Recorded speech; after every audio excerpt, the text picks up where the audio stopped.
Some of you know Mike Bontrager. He's going to be coming up here in just a second, but we love when we get a chance to hear people's stories here at Willowdale Chapel. And I've known Mike for several years now. Mike actually came to my house whenever we were interviewing for this position. Mike, I don't know if you might not remember this story or not, but we had never met before, and Mike and his wife Dot were coming to our house, and I think the Elans were with you. Do you remember this? A long time ago? And Cohen, our youngest, was like 3. And come on out. Cohen, our youngest, was 3, and Cohen had a bat and a ball, like a soft bat and a softball. And I was like, okay, so we're playing baseball, and the Bontragers and the Elans walk in, and you probably don't remember this at all. And I'm like, okay, like, this is our boy. And Mike has 4 daughters. And I'm like, I don't know what's going to happen. So Mike walks in and says, here, give me the ball. And you got the ball and you threw it to Cohen. And he rarely ever hit it because he was 3. He smacked that thing like right back at you. And you were like, I'm like, oh my gosh, what is going to happen? And you were like, great hit, Cohen. Let's do it again. And I was like, oh, sweet. Okay, we're fine. And I just remember, like, that was our first interaction like ever. And you probably don't remember that, but that was a very formative thing for me. I remember that all those years ago. So, all right, I'm going to shut up and get off the stage and let you share. Okay, thank you. When Johnny told me what he was going to be preaching about, it just really hit home. It really just lined up with so many things that have happened in my life. As Johnny said, my name is Mike Bontrager, and I'm going to tell you my story. I grew up in a tiny town in southern Lancaster County, had about 150 people, a lot of Amish, and it was a farming community. So I would say less than 20% of my graduating high school class went to college. I didn't really know anyone in big companies or finance until I got to college. Now, surprisingly, to everyone, I think, after college, I landed on Wall Street. I spent 9 years in New York City and in Europe, and ended up in this field that was just emerging in finance called financial derivatives. My wife, Dot, who's my high school sweetheart, she grew up in a farm in Parksburg here in Chester County. So when I left banking to start my own business, it made sense for us to just move back here to Chester County. So in 1991, we packed up the U-Haul from New York and we moved here to this area and started Chatham Financial above my garage. Now, let me tell you my spiritual journey. My father was a Mennonite minister, and this was a branch of the denomination that really prided itself on not being worldly. Of course, no TV, no dancing, no rock music, even Christian rock was off, and no movies. You get the picture. If the church doors were open, I was required to be there. I went to Christian schools all my life, all the way through college. You could say I lived in a Christian bubble. So while I pushed boundaries, I still believed Jesus died for me. I needed to follow his commands. I even took evangelism seriously, which really to me meant convincing all those bad people to join those of us who are on the good people side. Then I hit Wall Street. Suddenly, I was surrounded by really thoughtful, intelligent people who just did not believe in God or the Bible. And they had good reasons why. All those airtight arguments I'd grown up with suddenly started to sound less and less convincing. Over time, I realized that I agreed with them more than I agreed with myself. Eventually, I had to admit I no longer believed. I faced a choice. Did I come out and risk family and social fallout? Or should I just shut up and fake it? since I knew the Christian culture just as well as anybody, and I could play that part very well. So it was in that season that on a business trip to Chicago, that a friend gave me a cassette tape. This was 1995. So he gave me a cassette tape of a then little known pastor named Tim Keller. And for the first time, I heard the idea that even my good works could alienate me from God. And this was such a radical concept to me. I started getting Keller's sermons every week, and about a year later, Keller preached on the prodigal son. Now, I of course knew that story very well. The younger son rebels and returns home. But Keller focused on the elder brother, the one that stayed home, the one who obeyed all the rules, who worked hard. And if you read that story in Luke 15, you can see that the elder brother really felt that the father owed him. Well, but like the younger son, the elder brother was alienated from the father.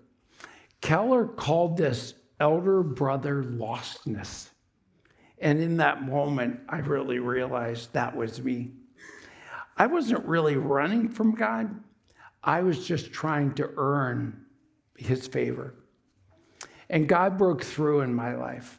I saw him not as this giant rule keeper, but a God of grace. Not someone I had to impress, but somebody who loved me already. And that changed everything for me. I started seeing sin not so much as breaking God's rules, but breaking his heart.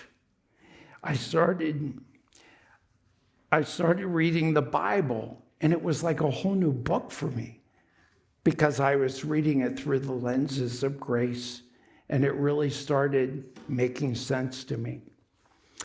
So as I was building Chatham, this new perspective made me ask, how do I run a business consistent with this new understanding of the gospel?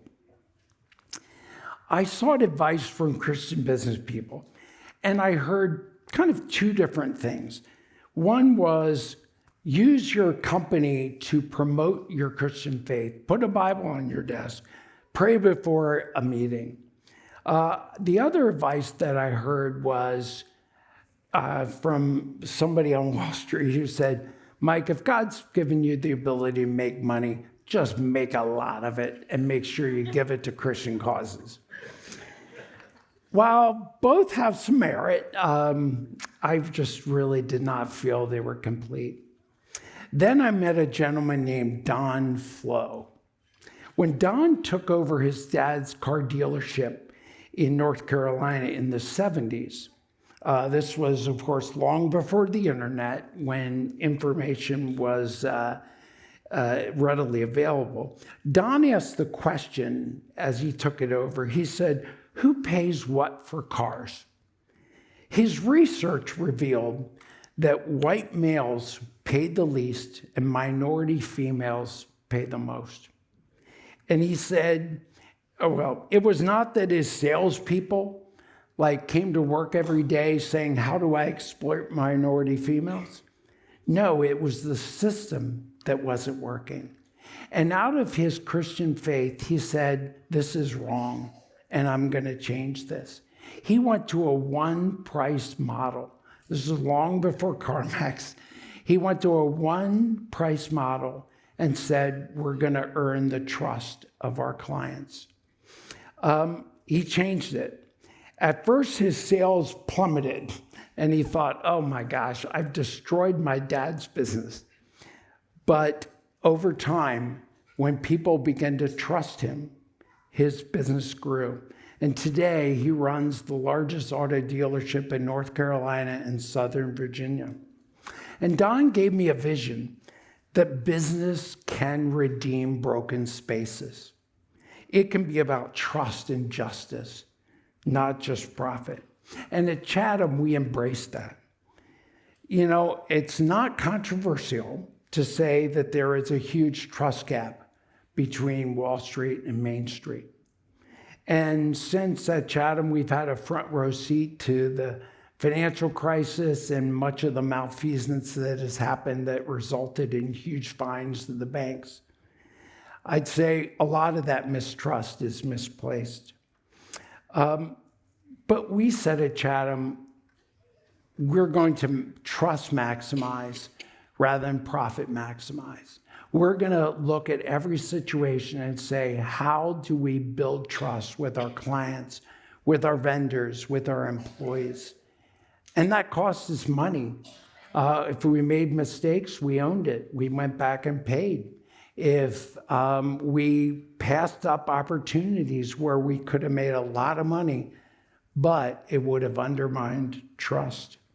But over 34 years, it built loyalty. And I would argue that it's been one of the surprising secrets of our success.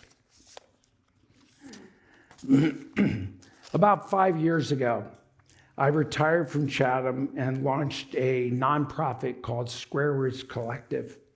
We now have about 20 people working on our team with the mission of helping to build communities where everyone, regardless of your background, where everyone has the opportunity to thrive. We really started in the Kennett Square area, and recently, with Johnny's help, we've been starting to focus on Oxford as well. And I realize this is not the typical path for retirement. But once again, it just felt that God has called me to pursue a totally different path. 2 years ago this month, I received a devastating diagnosis, ALS, Lou Gehrig's disease. If you don't know, it's a terminal disease that slowly just takes away your muscles and eventually your ability to breathe. We all know that our time here is limited, but barring a miracle, I live with a little greater certainty about how long that will be. And strangely, I'm very thankful. I have time with those I love and time to prepare the work that I've built to go on without me. My life has really followed a different path that I believe God called me to, and it's been so fulfilling. There's just a song that is especially meaningful to me, and many of you would know it, but it's one that I sing almost every day. And the chorus goes, all my life you have been faithful. All my life you have been so, so good.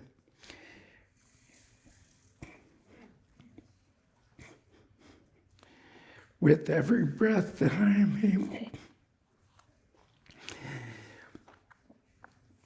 I will sing of the goodness of God. Thank you.